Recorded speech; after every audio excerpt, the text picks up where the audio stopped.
the more you know what securely attached individuals might react like, the more you know what to expect from a securely attached individual, and know that that's actually the normal, healthy way to react to things. Instead of you being very scared of people getting really angry or getting judgmental, even though that's their pain and that's their insecure attachment style, and it has absolutely nothing to do with you. But when we don't have those examples of what secure reactions actually look like, we don't know what we actually should be expecting or could be expecting. So I wanted to run 8 reactions by you. I wanted to go through 8 reactions with you. There obviously are way more, but these are just a few that might help you on that path to healing. So the first one is, if you are sharing something that you might be even a little bit ashamed of. It takes a lot for a fearful avoidant to open up, or they are very open in the very first encounter. It could be that a securely attached person says, oh, well, everybody has that. Everybody has that. It could be anything. But what is important in this is that it takes away shame. Because shame tells you that you are the only one. You are different from others. And securely attached individuals believe that they are not different from others. They don't have a place outside of the group. They belong in the group. And they know that everybody belongs in the group because nobody is perfect. Everybody has their things. So a securely attached individual is very quick to say, oh, well, everybody has that, whether it's weird thoughts or weird feelings or just weird actions or weird social moments. Everybody has that. That's nothing to worry about. Just imagine what it feels like to believe that. It's so freeing, I can tell you. The second one is, whenever you are going through something, the securely attached reaction is, I'm here with you. So when you are experiencing big emotions, you are grieving, you are just having a rough day, a securely attached individual that is actually also quite emotionally mature in the sense that they've learned how to really deal with this, they will just be there for you and hold space and not try to fix anything. Because fixing, so somebody that would say, oh no, oh that's okay, oh don't be sad, no, it'll be okay, it'll all be fine in the end. That's kind of trying to fix whatever you are feeling or experiencing that in that moment. And that is meant well a lot of times, but it can come from the fear of not being able to deal with other people's emotions, the fear that, or the belief that you have to fix other people's emotions. And most securely attached individuals, probably not all, but most, have the capability of just holding space and just being there. And that presence, without having to do something as the person that is experiencing these big emotions, is very healing. Just knowing that somebody is there and is not going to leave you, whether you are hysterically crying or, you know, just feeling very, very sad or frustrated or fearful, that is very healing. I do have to say, you cannot expect people, and definitely securely attached individuals, to hold this space when you are really angry and you are taking it out on them. Securely attached individuals will put up boundaries, and this is a very healthy thing to do. It doesn't have anything to do with you. They probably won't even look at you differently afterwards, but they will say, okay, I can see you're angry, I can see you're upset, and I don't want you to talk to me this way. So I'm just going to take a moment. I'm going to step out. I will come back. We will talk about this later. But I just want you to not talk to me this way. And that's a healthy thing to do. So don't go to your securely attached partner, if you have one, and say, well, you always have to be there. You always have to hold space for me. You have to do your part in that too, where you take responsibility for your own feelings.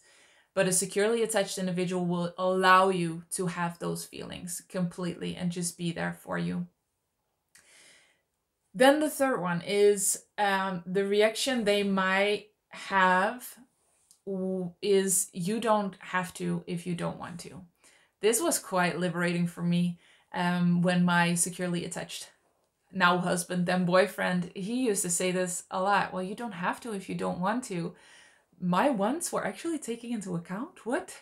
And my parents did that too, but in a very different way and not as equal. So it was so nice to know that if I didn't want to do something, he wouldn't say, well, just come on, tough up, just get it together and do it. He never said that. He said, if you don't want to do it, that's fine. And implicitly, he was saying, you're still worthy. You deserve rest and peace. Because I think this happened mostly in the moments where I was very tired. And that was a trigger for me. Because I believed that I wasn't allowed to be tired. And that was weak. And then I made myself work or do things or clean the house. And he would always say, well, you really don't have to if you don't want to. And more specifically, if you're tired, you need rest. And that's okay. You deserve rest. So knowing that you are still as worthy and as deserving when you don't do something that you don't want to is very healing for a fearful avoidant. And that is what a securely attached person knows, that you don't have to do things that you don't want, because your worth is not defined by what you do. It's just who you are. Then the fourth one is you are not the only one. So this kind of looks like everybody has that, but it really helps if somebody says, you know what, you're not the only one. You're not the only one that's struggling with this. And especially so if that person really knows where you've been. But it really helps with the shame thing again. It really helps with the shame thing to know that you are not crazy. You are not different than other people. There's nothing you have that is completely unique in the world. The set of you and all your characteristics and everything you want and are and have learned, that is unique. But every single one of those things individually is definitely not unique. And so it can really help to hear in the right moment somebody say, well, you're not the only one that's struggling with that. It can be very healing. And I say it can be because it can also kind of be dismissive, but let's not get into that. It can be healing in the right moment. Then the fifth one is, after making a mistake, the securely attached reaction is, oh, that's okay. Everybody makes mistakes, even if that mistake means that they are dealing with consequences. So, for example, in a work situation, when you make a mistake, a securely attached boss will say, all right, this happened. That's just, it is what it is.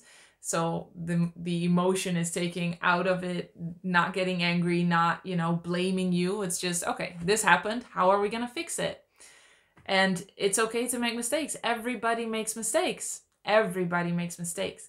So how are we going to fix it? How are we going to get out of this together? But not getting angry, not blaming, not, trying to make you feel guilty. Then the sixth one is, I'm sorry. And this is a very simple, straightforward one, but a securely attached individual is very capable, willing, and able to say, I'm sorry.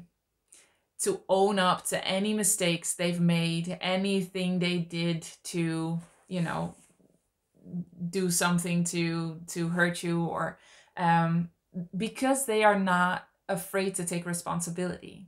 They probably didn't experience when they were younger that they were blamed, and when they made a mistake that was a huge thing, and that that could be actually quite threatening and people could get very angry. So they're okay with taking responsibility and just saying I'm sorry, and they're used to people saying, well, It sucks, but it's okay. Let's see how we can work this out.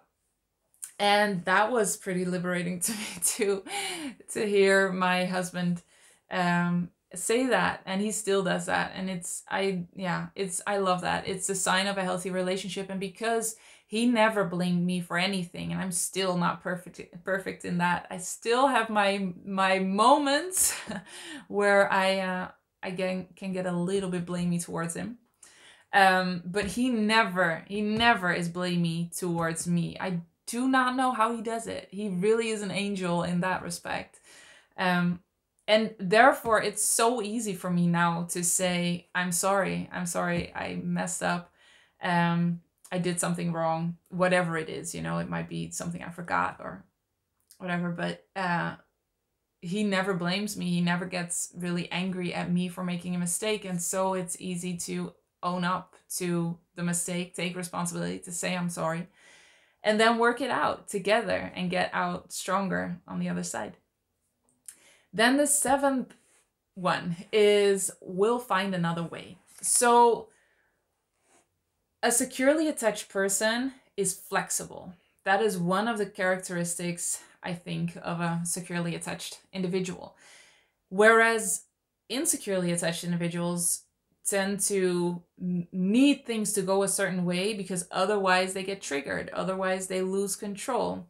A securely attached individual does not want control that bad because they feel secure in who they are, in their place in the world, and that their needs will be met.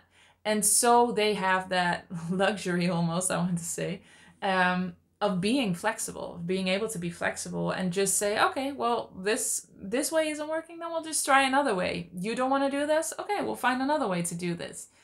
And that is just, it's so great to have that in a partner that can just always find another way to do things, to make it work. You know, if you want to get away for the weekend and you're saying, oh, I'm sorry, we booked a hotel there and there, but I just really, I don't want to go there. I want to go somewhere else. And then your partner's like, oh, okay, well, let's just find another way. I do want to go to this. And that is the 8th one.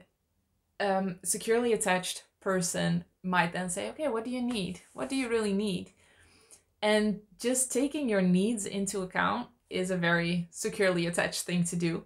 And then finding a way to get both your needs met. And this is where it differs from an anxiously preoccupied person that can absolutely ask you what you need all day long, but does not take their own needs into account at all. And so resentment can start to build, for instance. A securely attached individual will take care or will make sure to hear your needs and try to find a way to fulfill your needs, but also their own. And that is very, very healthy, very normal to do. So they are always trying to see if there's a win-win situation. Oh, you don't want to go to that hotel that we booked? That's fine. I did want to go to the forest there, so maybe we can go somewhere else, but we can still take a walk through the forest. Something like that. So they are aware of what they need, and they will try to find a way to meet that need while also meeting your need.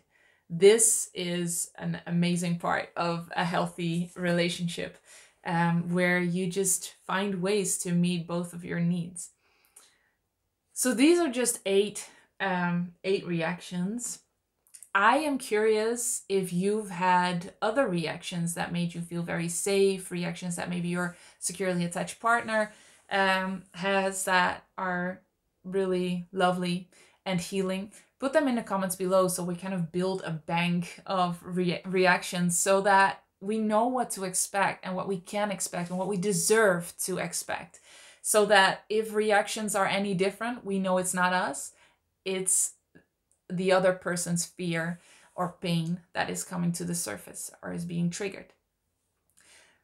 So put your reactions in the comments below. Let me know if this was valuable to you, if you want to know more about what you can expect from a securely attached partner, how to recognize one, because then I will make more videos on that. I am so happy you are here, as always, and I will see you in the next one.